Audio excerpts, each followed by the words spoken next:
কি? কুল হুয়াল্লাহু আহাদ।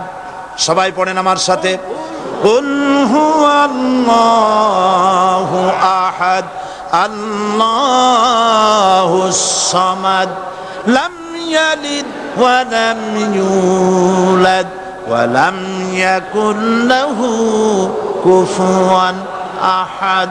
আল্লাহ পাক বলেন, আল্লাহ এক এবং একক, তিনি কারো মুখাপেক্ষী নন, তিনি কাউকে জন্ম দেন নাই, তাকেও কেউ জন্ম দেয়নি। আকাশ আর জমিনে আল্লাহর সমকক্ষ কেউ নাই। সুবহানাল্লাহ। তাকে কেউ জন্ম দেয়নি, তিনিও কাউকে জন্ম দেননি। তিনি এক, তিনি ছিলেন, তিনি আছেন, তিনি থাকবেন। তার শুরুও নাই, তার শেষও নাই। সুবহানাল্লাহ। এই আল্লাহ রাব্বুল আলামিন তার পরিচয় আয়াতুল কুরসি সার্বভৌমত্বের পরিচয় দিয়েছে, আল্লাহর পরিচয় দিয়েছে। আল্লাহ তিনি খালিক। মানব সৃষ্টির এবং পৃথিবীর সৃষ্টির ইতিহাস ঘাটলে মানুষের যদি কিসমত ভালো থাকে, তাহলে আল্লাহর সান্নিধ্য, আল্লাহর অস্তিত্ব সম্পর্কে জ্ঞান তাকে আল্লাহ পাক দান করে দেন। সুবহানাল্লাহ। পৃথিবীর সৃষ্টির ব্যাপারে বুদ্ধিজীবীরা কি বলছেন দেখুন। পৃথিবীর সৃষ্টির ব্যাপারে বিজ্ঞানীরা বলছেন যে এই পৃথিবী এরকম ছিল না। তো কি রকম ছিল? এইটা সূর্যের পাশ থেকে একটা উজ্জ্বল শক্তিশালী জ্যোতিষ্ক দারুণ ফোর্স নিয়ে যাচ্ছিল। সেই ফোর্স সহ্য করতে না পেরে সূর্যের একটি দুর্বলতম অংশ সূর্য থেকে ছিটকে মহাশূন্যে পড়ে গেল, আর ঘুরতে ঘুরতে এই পৃথিবীর অস্তিত্ব লাভ করলো। বিজ্ঞানের এই কথা যদি বিশ্বাস করতে হয়, তাহলে আমাকে বলতে হয় এখন তো মানুষেরা আর পৃথিবীতে ধরছে না, ঠিক কিনা? কথা বলছেন না কেন? মানুষ পৃথিবীতে এখন ধরতেছে। বিভিন্ন দেশ খালি বলতেছে মানুষ কমাও, সন্তান কমাও, বিভিন্ন পদ্ধতি গ্রহণ করো, আর মানুষ বাড়ায়ও না। আল্লাহ পাক বলছেন, আল্লাহু লা ইলাহা ইল্লা হুয়াল হাইয়ুল কাইয়্যুম। আল্লাহ হচ্ছেন তিনি, যিনি ছাড়া কোনো ইলাহ নাই। লা ইলাহা ইল্লাহু, তিনি ছাড়া কোনো ইলাহ নাই, সার্বভৌমত্বের মালিক কেউ নাই। এই যে লা ইলাহা, কোনো ইলাহ নাই, আমরা কালেমার মধ্যে এই কথাটা বলি। আমাদের কালেমায়ে তাইয়্যিবা আমরা কি উচ্চারণ করি? লা ইলাহা ইল্লাল্লাহু মুহাম্মাদুর রাসূলুল্লাহ। জোরে পড়েন, লা ইলাহা ইল্লাল্লাহ, লা ইলাহা ইল্লাল্লাহু মুহাম্মাদুর রাসূলুল্লাহ। লা ইলাহা, কোনো ইলাহ নাই। এই দাওয়াত দিয়েছেন দুনিয়ার সমস্ত পয়গম্বর। এটা কি শুধু রাসূলুল্লাহর দাওয়াত ছিল? সমস্ত নবীদের স্লোগান ছিল একটা। সমস্ত নবীদের স্লোগান ছিল কয়টা? সবাই বলুন, কি সেই স্লোগান? লা ইলাহা ইল্লাল্লাহ। কোরআন শরীফের ভিতরে ইলাহ শব্দ 147 বার এসেছে। লা ইলাহার অর্থ যদি এই হয়, কোনো উপাস্য নাই আল্লাহ ছাড়া, কোনো মাবুদ নাই আল্লাহ ছাড়া, মুহাম্মদ সাল্লাল্লাহু আলাইহি ওয়াসাল্লাম আল্লাহর প্রেরিত রাসূল, তাহলে তো এত ঝঞ্ঝাট হওয়ার কথা ছিল না। আপনারা বলেন, নবীরা যখনই এই দাওয়াত দিয়েছেন লা ইলাহা ইল্লাল্লাহ, তখন সংঘর্ষ হয়েছে কিনা? হয়েছে কিনা? বাধা আসছে কিনা? তাহলে এই কথাটা কি যার কারণে এরকমের বাধা আসে? লা ইলাহা ইল্লাল্লাহ, এর চাইতে বিপ্লবাত্মক, এর চাইতে রিভলিউশন সৃষ্টিকারী কথা আল্লাহর আকাশের নিচে জমিনের উপরে আর একটাও হতে পারে না। লা ইলাহা ইল্লাল্লাহ। ইলাহ শব্দের অর্থ শুধু উপাস্য আর মাবুদ নয়। ইলাহ শব্দের অর্থ হচ্ছে আইনদাতা, ইলাহ শব্দের অর্থ হচ্ছে শাসনকর্তা, ইলাহ শব্দের অর্থ হচ্ছে বিধানদাতা। তো লা ইলাহা যখন একটি লোক ঘোষণা করে, তার অর্থ দাঁড়ায় কোনো আইনদাতা নাই, বিধানদাতা নাই, শাসনকর্তা নাই, কারো আইন মানি না, বিধান মানি না, শাসন মানি না, আল্লাহ ছাড়া। কে ছাড়া? আল্লাহ ছাড়া। এই কালেমার দাওয়াত যখন পয়গম্বরেরা দিয়েছেন তখন 3 শ্রেণীর লোকেরা বাধা দিয়েছে। বলেন কয় শ্রেণী? সবাই বলেন। 3 শ্রেণীর লোকেরা বাধা দিয়েছে। লক্ষ্য করুন। 1 নম্বরে বাধা দিয়েছে রাষ্ট্র শক্তি। 1 নম্বরে বাধা দিল কারা? 2 নম্বরে বাধা দিয়েছে ধনাঢ্য ব্যক্তিবর্গ। 3 নম্বরে বাধা দিয়েছে যারা কায়েমি স্বার্থবাদী ধর্মীয় শক্তি। এই 3টি শ্রেণী সমস্ত নবীদেরকে বাধা দিয়েছে। সেই বাধা অতীতে যারা দিত এখন আর দেয় না, নাকি? এখনো দেয়। দেখুন, এই কালেমার দাওয়াত হযরতে মূসা আলাইহিস সালামকে যেদিন আল্লাহ পাক প্রথম ওহী দিলেন, এই দাওয়াত শুধু রাসূল দেন নাই, আল্লাহ পাক বলছেন প্রত্যেক নবী তার জাতিকে এই দাওয়াত দিয়েছেন। কি?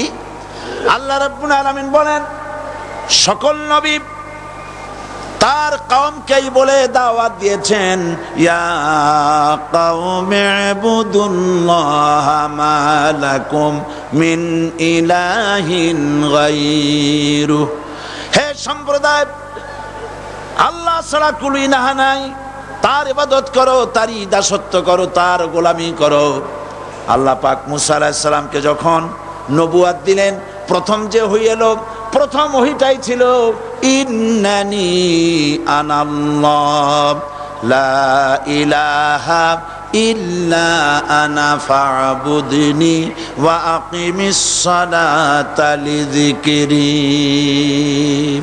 নিশ্চয়ই আমি আল্লাহ, আমি ছাড়া কোনো ইলাহ নাই, আইনদাতা নাই, বিধানদাতা নাই, সুতরাং আমার দাসত্ব করো এবং আমার শরণার্থে নামাজকে প্রতিষ্ঠা করো। মূসা আলাইহিস সালামকে আল্লাহ পাক ওহী দিয়ে তাকে পাঠালেন। কোথায় পাঠালেন? আল্লাহ পাক বলেন, ইযহাব ইলা ফিরআউনা ইন্নাহু তাগা। গোটা কওম নাফরমান, আল্লাহর আইন কেউ মানছে না। গোটা কওমের কাছে না পাঠাইয়া আল্লাহ পাক সর্বপ্রথম মূসা আলাইহিস সালামকে দাওয়াত নিয়ে কার কাছে পাঠালেন?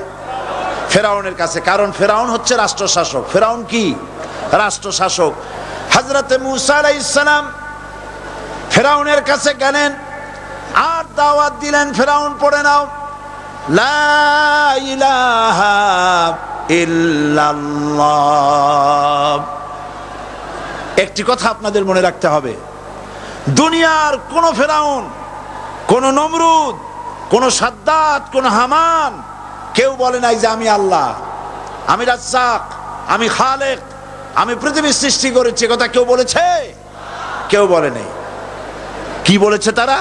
ফেরাউন বলেছে মা আলিমতু লাকুম মিন ইলাহিন গায়রি, আমি তো জানি না আমি ছাড়া আরো কোনো ইলাহ আছে, এ কথা আমার জানা নাই, সুতরাং আমি হচ্ছি ইলাহ আর তুমি বলছো লা ইলাহা। তার মানে হচ্ছে ওই সময় পয়গম্বরেরা, আল্লাহর নবীর সাহাবীরা তারা জানতেন যারা কিসের দাওয়াত দেই, আর যারা শুনতো তারাও বুঝতো কিসের দাওয়াত শুনতেছি। আজ আমার দেশে একই কালেমার দাওয়াত দেওয়া হয়, কিন্তু মানুষেরা বুঝতে পারে না কি শুনতেছি। ভাষা জানার ব্যাপারে, বোঝার ব্যাপারে হলো আসল বিষয়। এটা বুঝাতে গিয়ে আমি মাঝে মধ্যে একটা দৃষ্টান্ত দেই এভাবে। একজনের একটা রেশনের দোকান ছিল, সেই দোকানে তার একটা ময়না পাখি ছিল।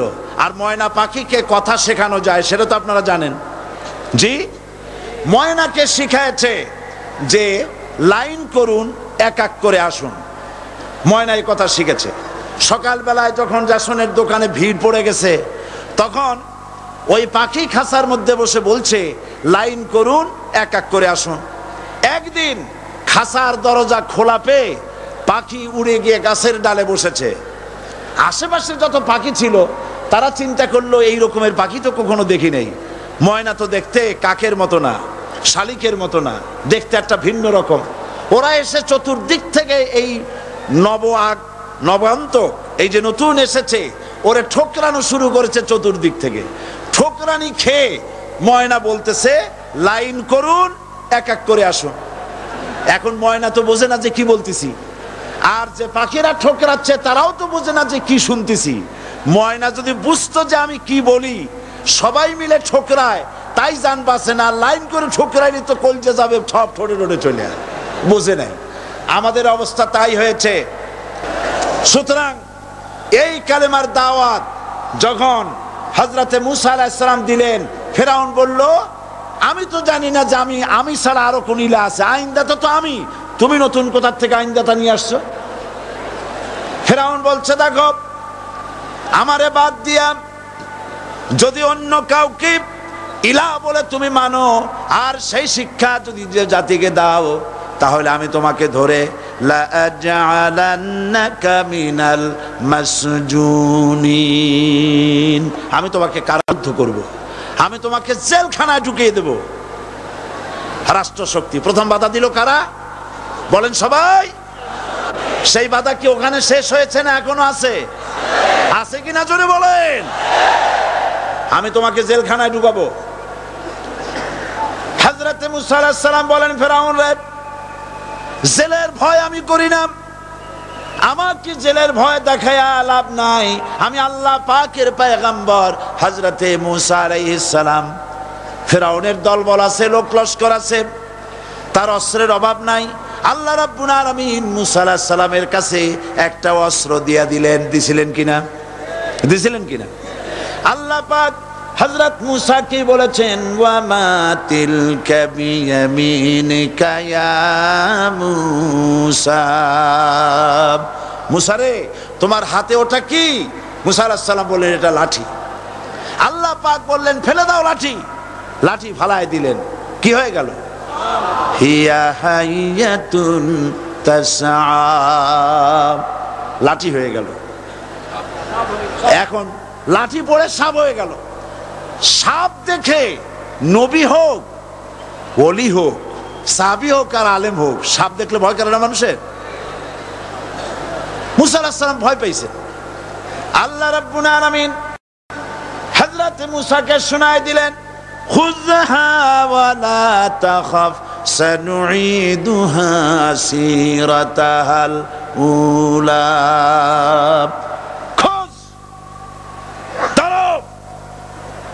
লা তাখাফ, ভয় পেও না। আল্লাহ বলছেন ধরো, ভয় পেও না। ধরার সঙ্গে সঙ্গে স্বাভাবিক অবস্থায় ফিরে আসবে, আবার লাঠি হয়ে যাবে। এখন আল্লাহ বলছেন ধরো, মুসা আলাইহিস সালাম কি ভয় পাওয়া উচিত হবে? আর উচিত হবে? মুসা আলাইহিস সালাম কি ভয় পাইছিলেন?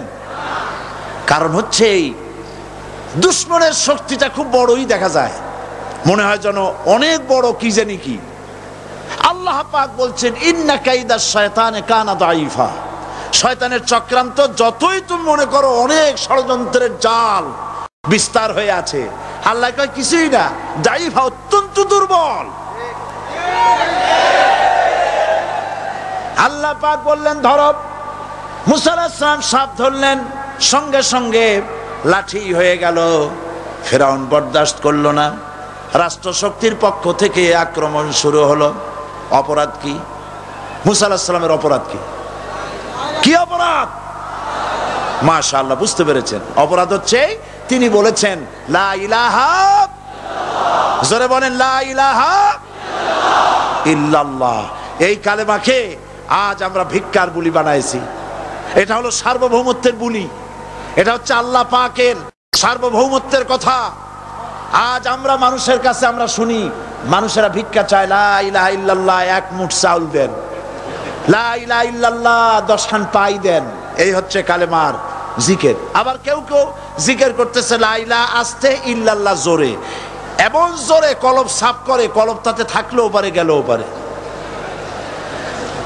এই কালেমার জার, এর আঘাত পয়গম্বররা মেরেছেন। হযরতে মুসা আলাইহিস সালাম যখন বলেছেন লা ইলাহা ইল্লাল্লাহ,